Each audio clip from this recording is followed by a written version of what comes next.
Hello, I'm Julia Shallett. I'm the author of the Really Good Idea Test, and in my business life, I am known as Product Doctor. My book, The Really Good Idea Test, was first published at the end of 2020 by Pearson in English. Since then, it's won an Axiom Business Book Award, that was in 2021. It's also been published in German, and I'm so excited that now it's available in Chinese, and that's been published by China Machine Press. I've been teaching my 7-step method to people from all walks of life, from senior people in big organisations through to students with innovative ideas. And I've worked with them in long established organisations and also in startups. And I've worked across a massive range of different sectors. And I designed my 7-step method based on my own nearly 30 years experience launching and developing new propositions, products and services, and helping hundreds of people to move their ideas forward. Now, my method has been tried and tested by thousands more thanks to the book, and it works whether your idea is big or small. And anytime you are wondering, is this worth my effort?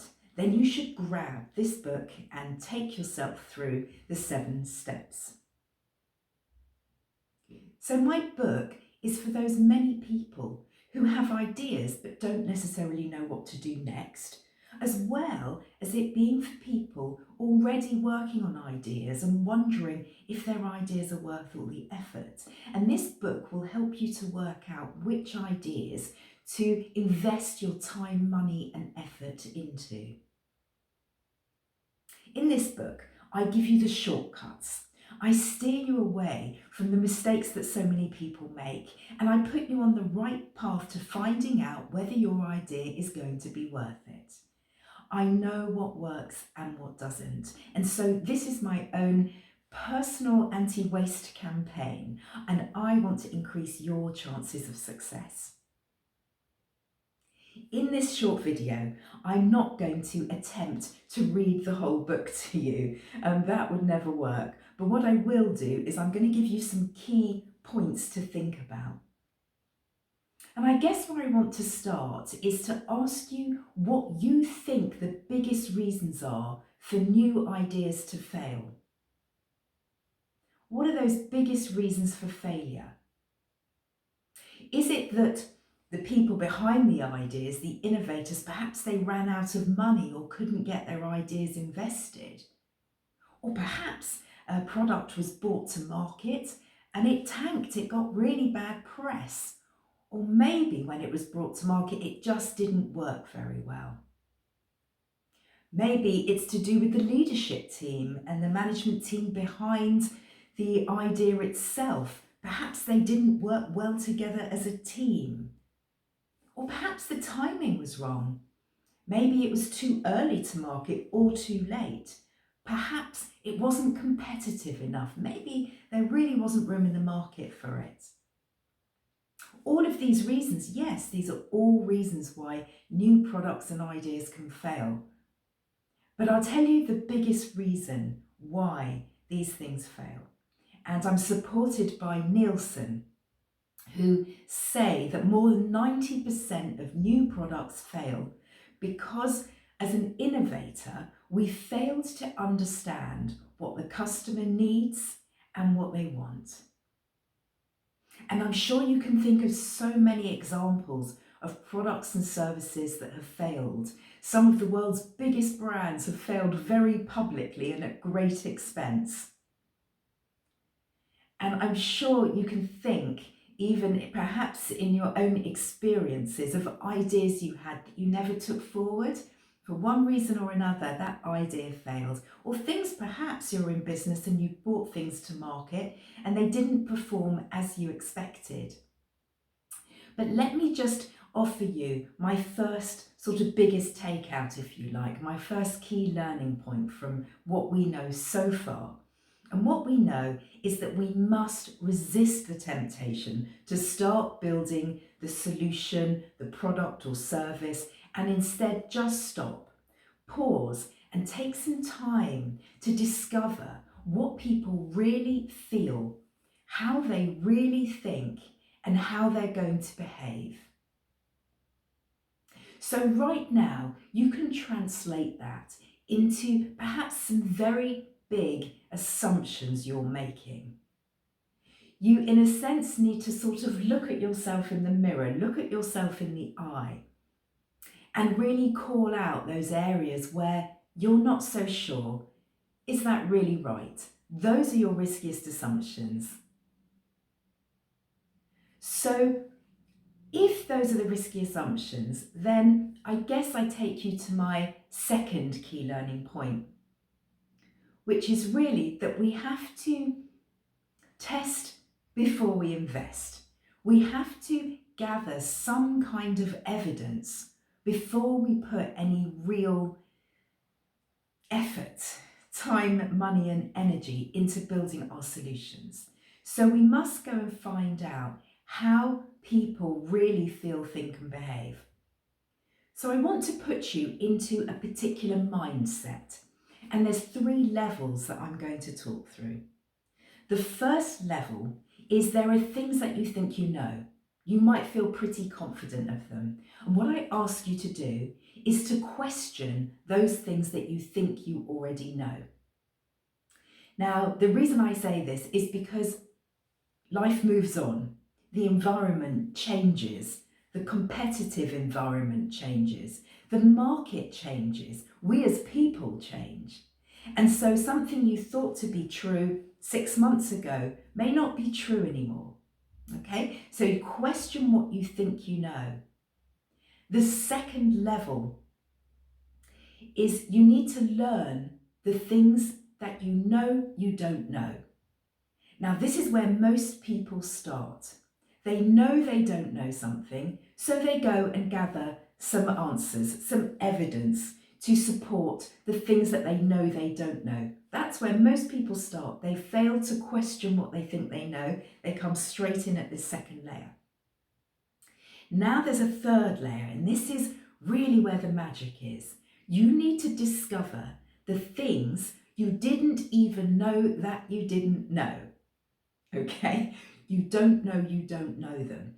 It is not until you start researching and questioning at those previous levels, learning the things you know you don't know, and checking the things that you thought you knew, that you will then discover the things you didn't even know you didn't know.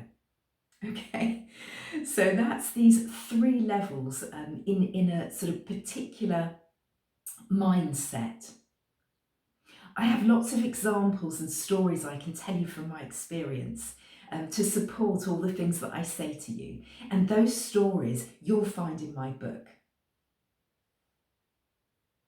So let me then take this forward. I'm clearly suggesting that we stop and we carry out some research first, right? We carry out some research because we have some very risky assumptions which we need to evidence. And if we can find some evidence, we will reduce our risk before we've built anything, before we've tried to produce any solutions. Let's question it.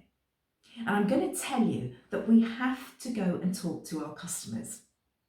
Okay, that is the best way to find some evidence because there are 3 main issues here. The first issue is whether the problem that we think they've got is big enough. Okay, so remember I've already said that the biggest reason for failure is we fail to understand what customers want and need. So therefore we have to start with the customer problem. That's the place to start. Can you find a problem, need, or desire? And can you validate that? Okay, that's the first big question.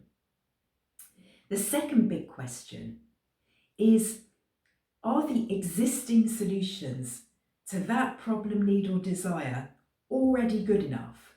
Because if they're good enough, where is the space for us in the market?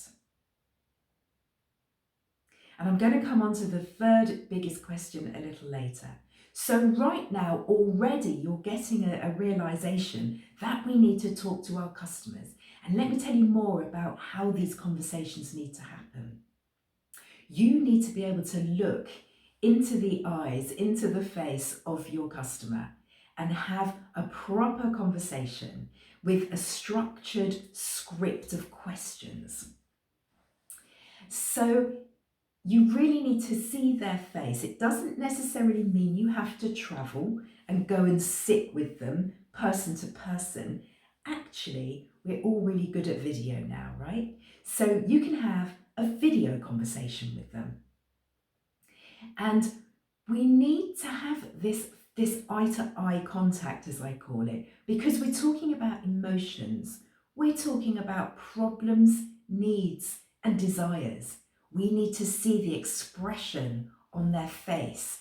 People will show pain on their face. If they talk to you about a problem they've got and there's no pain, then you may wonder whether the problem is big enough to do anything about. The big mistake that a lot of innovators make, from big companies through to startups, through to solo entrepreneurs, is that they put out surveys.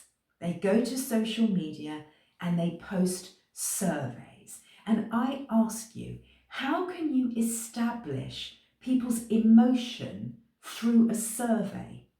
You can't see their faces. You can't see, when you ask a question, how long it took them to think about the answer. These are all things that we need to see in the customer, because we need to ask them more questions and dig into the deep emotions that they have. You can't dig on a survey. So you need to be able to probe and ask for more questions based on the clues that they give you. Naturally, when you talk to your customers, you need to create a very comfortable and open environment and get them to be as honest with you as you possibly can get them to be. And you also need to be aware that you have your own bias. You might absolutely love your idea, but this must not come across in the research conversations you have with customers, or you will be leading them to answer a particular way and your whole research will be invalidated. So you are now talking with your customers and you're asking questions that will get you the answers to these biggest risks around how people feel, how they think, and how they will behave. I want to focus in a little bit on this last question of how they will behave. So the actions that people need to take certain actions in order for you to fulfill your goals. So you have decided that you want to go ahead with an idea, and you, in the steps in my test, will have written a hypothesis, and you will be working out the biggest risks, but you will also be thinking right up front about what you are trying to achieve. What's your goal? Now, in some cases, it might be revenue based. You want to make money. In some cases, you might just want to be taking some market share away from your competitors. Could be a manner of goals. But whatever it is, the customer has to take some action in order for them to start using the product, enjoying the product, and for you to meet your commercial goals, your business goals.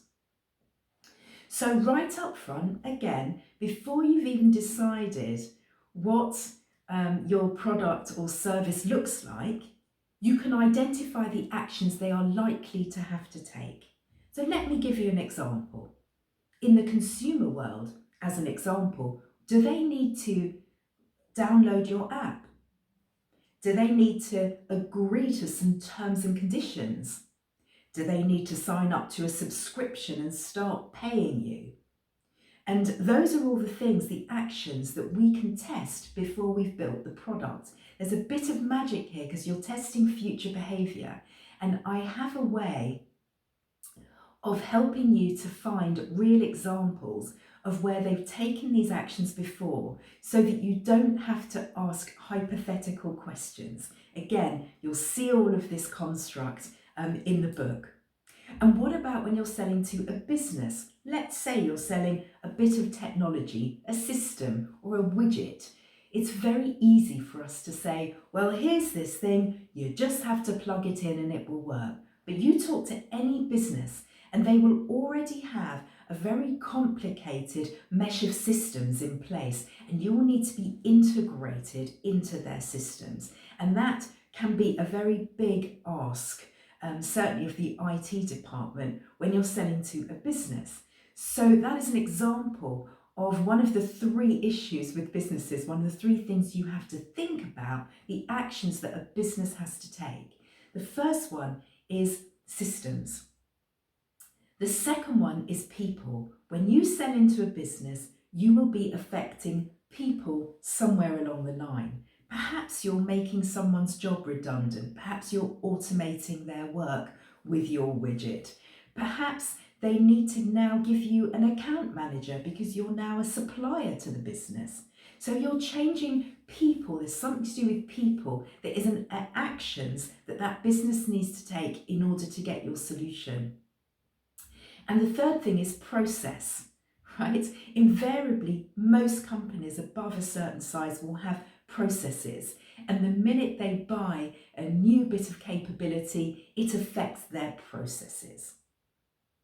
So these are examples of the actions that we need to bring out in these early customer conversations before we get too far down the line. So not only do you want to check that the problem exists and that it's big enough to solve, you also want to check that the existing solutions to those problems and needs and desires are substandard. There's a place for you in the market.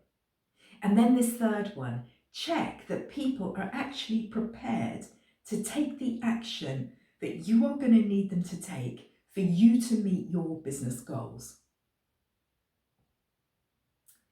So, in my book, you will find out how to write an early hypothesis for your idea, how to identify these biggest risks, how to recruit people, customers to have conversations with.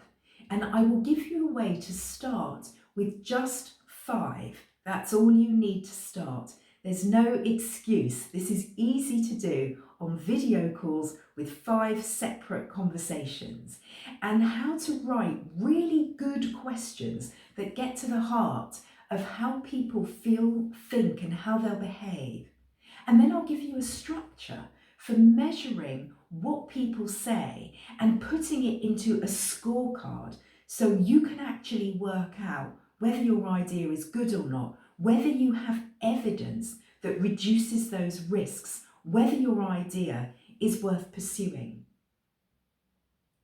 More than anything else, if you subscribe to doing some of your own research around these early ideas, the biggest thing you need to look out for is bias. Okay, so bias is evident all around us. We're human. We have biases, we have beliefs, we have emotions. But the most important thing that you need to do is somehow neutralize yourself. Be objective, don't be subjective. All the way through the 7-step test, there are biases that can creep in and your evidence, your research will be invalid. So I'm going to give you all the pitfalls. I'm going to share with you all the things that go wrong in the book, and you will see lots of tips and tricks and techniques to get around those. And you'll also be able to work through the templates as you progress. So thank you so much for watching my video. You will see that my book is now available for order. And I wish you happy reading and happy idea testing.